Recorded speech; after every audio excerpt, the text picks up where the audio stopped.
Alors, Maxime, déjà, première question. Évidemment, le Web Institut est partenaire de Vivatech.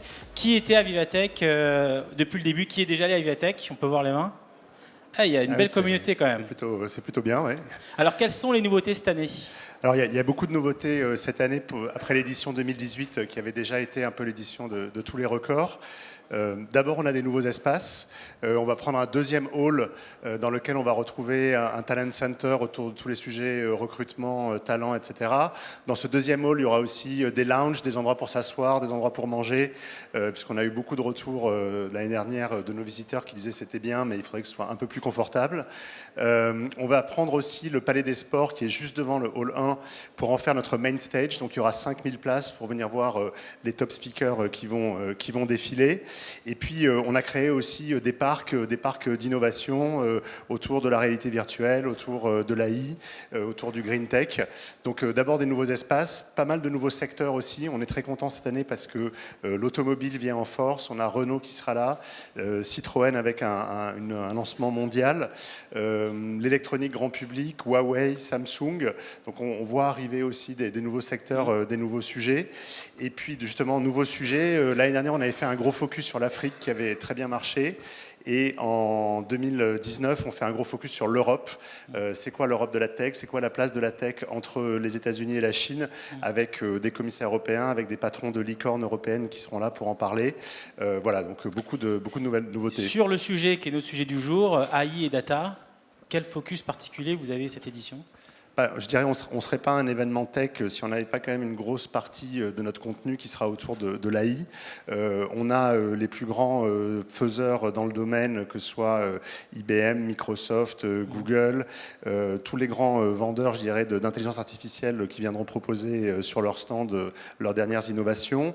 On va avoir quelque chose d'assez intéressant sur la computer vision, donc qui est une des modalités de l'AI avec un parc et pas mal d'expérimentations dans ce domaine avec Intel.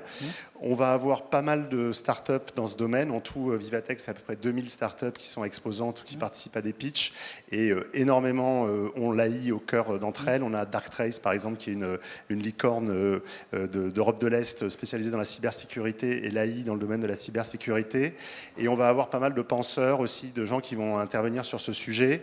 On a Kai-Fu Lee, qui est un investisseur chinois, quelqu'un qui a écrit un bouquin sur justement la place de la Chine et des États-Unis en matière d'AI. On va avoir Garry Kasparov, l'ancien champion du monde d'échecs, qui a écrit aussi un livre sur l'intelligence artificielle qui sera là. Donc c'est un sujet qui va être, à mon avis, encore au cœur de l'événement, comme l'année dernière. Et comment du coup réussir son expérience en tant que visiteur à Vivatech? Alors il y a plusieurs possibilités. On commence à mettre en ligne le programme. Vous en avez déjà une grande partie avec les speakers. On a mis aussi en ligne ce qu'on appelle la big list avec toutes les startups qui seront présentes. Donc elles s'alimentent tous les jours au fur et à mesure que les startups remplissent leur fiche, mais ça vous donne déjà une idée de ce que vous allez avoir. Vous avez aussi la liste des exposants. Donc ça, avec le site, vous avez déjà un outil qui est précieux. L'application sera disponible 15 jours avant l'événement, et là aussi, c'est une possibilité de préparer le networking en contactant les autres participants pour leur proposer des rendez-vous. Et puis la modalité aussi, on est très heureux d'avoir reconduit le partenariat avec le Hub Institute. Donc il y a la possibilité d'avoir des tours organisés par le Hub à l'intérieur de Vivatech. On a vraiment cette année en plus créé un espace là-dessus. Et l'idée, c'est d'avoir vraiment des tours thématiques sur des sujets pour des groupes, des COMEX, etc. C'est vrai que pour enrichir l'expérience par rapport à l'année dernière, on va organiser 150 tours cette année à Vivatech et on complétera ces tours soit de débrief sur les tendances en amont du coup des tours, soit juste après dans le cadre des salles qu'on a créées à Vivatech. Voilà, donc c'est 16 au 18 mai, toujours à la porte de Versailles, et on espère que vous viendrez nombreux. On vous laisse découvrir la vidéo. Bonne continuation.